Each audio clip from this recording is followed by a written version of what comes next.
हम प्रभु परमेश्वर को धन्यवाद देते हैं आज की सुंदर सुबह के लिए कि परमेश्वर ने आज की सुंदर सुबह मुझे और आपको दी है कि हम परमेश्वर पिता का धन्यवाद कर सकें। उस परमेश्वर ने हमें बनाया, जिसने हमारी रचना की है। उस परमात्मा को हम धन्यवाद देते हैं कि वो हर कदम पर हमारी अगुवाई करता है, और जब हम उसके साथ रहते हैं तो वो हमें आशीष पर आशीष देता है, हमें संभालता, बीमारी से, परेशानी से, कठिनाई से, दुख से, मुसीबत से बचाता है, ताकि हम उसके साथ बने रहकर उसकी महिमा करें। और यही है हमारे जीवन के लिए बड़ा उद्धार का कारण। आज 15 सितंबर है। प्रभु का धन्यवाद करते हैं। सप्ताह का पहला दिन कार्य की दृष्टि से प्रभु ने हमें दिया है कि हम इस बात को देख पाएँ कि बलिदान के दीपक ये मुख्य विषय हमारा आज के हैं। कहता है यूहन्ना में लिखा है 3 अध्याय 30 पद में कहता है, अवश्य है कि वह बढ़े और मैं घटूं। परमेश्वर चाहता है कि हम घटते जाएं और प्रभु परमेश्वर हमारे जीवन में बढ़ता चला जाए। जीवन की उन्नति उसी बात पे होती है। हम इस बात को सीख रहे थे। हमारी आत्मा और प्राण और देह, आत्मा और प्राण, लहू में प्राण है, और आत्मा ईश्वर की ओर से दी गई है, परमात्मा की ओर से दी गई है। जब तक आत्मा है तब तक हम जीवित हैं। जब तक प्राण है, लहू अंदर है, यदि लहू निकल जाता है, खून निकल जाता है, तो हम तब भी मर जाते हैं। लेकिन आत्मा सो परमात्मा, परमात्मा ने हमें अपनी आत्मा दी है। और हमारे संसार में भी इस बात को हम देखते हैं कि आत्मा सो परमात्मा, आत्मा की शुद्धता, आत्मा की पवित्रता, और ये किन बातों से होती है? सच बोलने से। यदि आप और मैं सच बोलते हैं, आत्मा की शुद्धता रहती है। सच्चाई में ईश्वर का निवास स्थान रहता है। सच्चाई में ईश्वर निवास करता है। हमारे जीवन में सच्चाई है, ईमानदारी है, वफादारी है। ये जीवन के वो पहलू हैं जो हमें इस पृथ्वी पर रहते हुए संसार में जीवन व्यतीत करने के लिए सहायता करते हैं, ताकि हम इस संसार में रहकर उस बात को देखते जाएं कि परमेश्वर कहता है कि हम यीशु के लिए चमकने के लिए इच्छुक रहते हैं। परमेश्वर मुझे और आपको, बाइबल इस बात को बताती है कि हम प्रभु के लिए चमकने के लिए तैयार रहते हैं, पर उसके लिए जलने को तैयार नहीं रहते। शाइन तो करना है, लेकिन जो बलिदान का दीपक है, दीपक में बत्ती लगाई जाती है, वो जलता जाता है। हम शाइन करने के लिए तैयार है, चमकने के लिए तैयार है, लेकिन जलने के लिए तैयार नहीं है। इसलिए प्रभु कह रहा है हम अपने जीवन में सच्चाई को लेकर जलने के लिए तैयार हो जाएं। परमेश्वर का वचन कहता है कि अंत के दिनों में बहुत कुछ होने वाला है। सोचने से, समझने से बढ़कर प्रभु यीशु मसीह ने पहले से इस संसार में जब वो थे, उन्होंने इस बात को कहा कि अंत के दिनों में ये बड़े चिन्ह और चमत्कार होंगे। एक जाति दूसरी जाति पर चढ़ाई करेगी, भूडोल होंगे, एक लोग दूसरे लोग के विरोध करेंगे, और मेरे नाम के कारण लोग तुम्हें जेल खाने में डाल देंगे।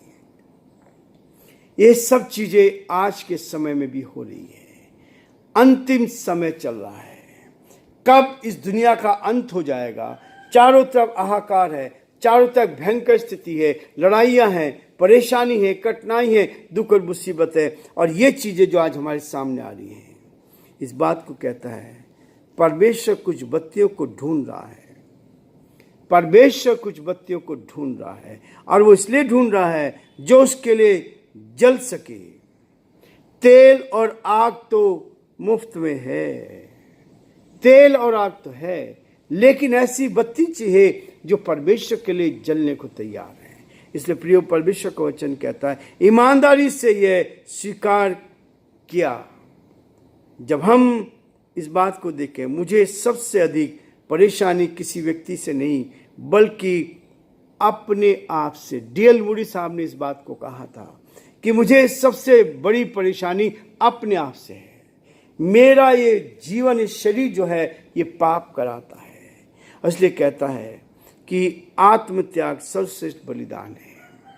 हमारी आत्मा को शुद्ध करना, पवित्र करना और आत्मा में शुद्धता को लेकर आना, इसका अर्थ है शरीर की संतुष्टि पहुंचाना, शरीर को संतुष्टि पहुंचाना। जीवन में प्रभु चाहता है कि हम, जैसे मनुष्य अपने अहम को जितना नीचा करेगा उतना ईश्वर उसको उठाएगा।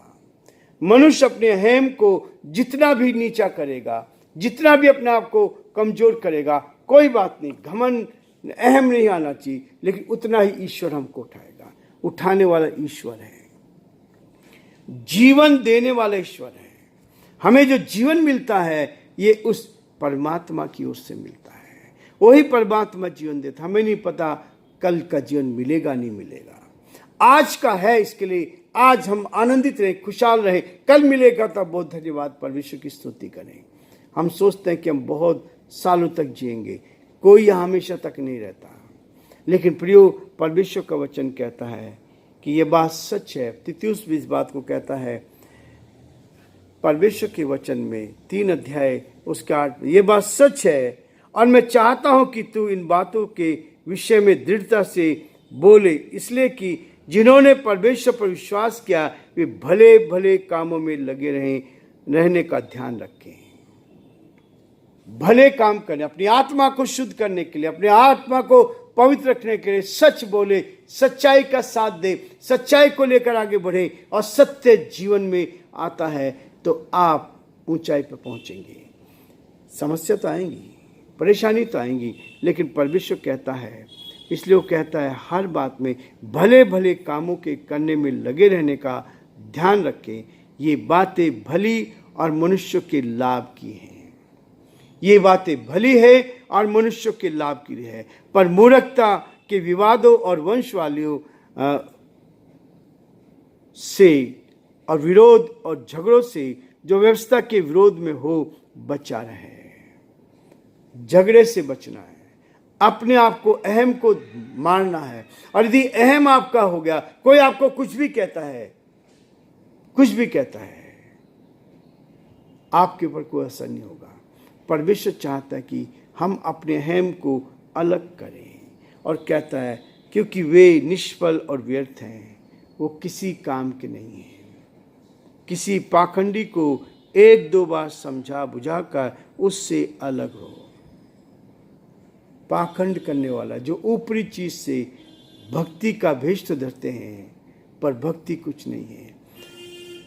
1-2 बार किसी पाखंडी को 1-2 बार समझा बुझाकर उससे अलग रहे। ये जानकर कि ऐसा मनुष्य भटक गया है जो सत्य को नहीं जानता और उसमें अपने आप को दोषी ठहराकर पाप करता रहता है। पाप करना बहुत आसान है, कुछ नहीं करना पड़ता। पाप करना आसान, पाप की मजदूरी मृत्यु है। हम संसार में भी डरते हैं, क्या करते हैं, इस मौत से डरते हैं, लेकिन पाप करने से डरते नहीं हैं, क्योंकि पाप का जो परिणाम है वो मौत को लेकर आता है। पाप जो है, पाप का परिणाम मौत है। इसलिए वो बार बार कहता है कि हम अपने आप को तैयार करें, एक बत्ती के रूप में तैयार करें जो अपने आप को जला देती है, समाप्त कर देती है। एक मोमबत्ती जलती है और धीरे धीरे समाप्त हो जाती है। दूसरों के लिए जलना है, रोशनी देनी है, शाइन करना है, दूसरों को मार्गदर्शन करना है, दूसरों को समझाना है। इसलिए प्रियो, परमेश्वर का वचन मुझे और आपको इस बात के लिए कहता है कि हम अपने जीवन में आगे बढ़कर परमेश्वर पिता का धन्यवाद करते जाएं। सब बात के लिए धन्यवाद।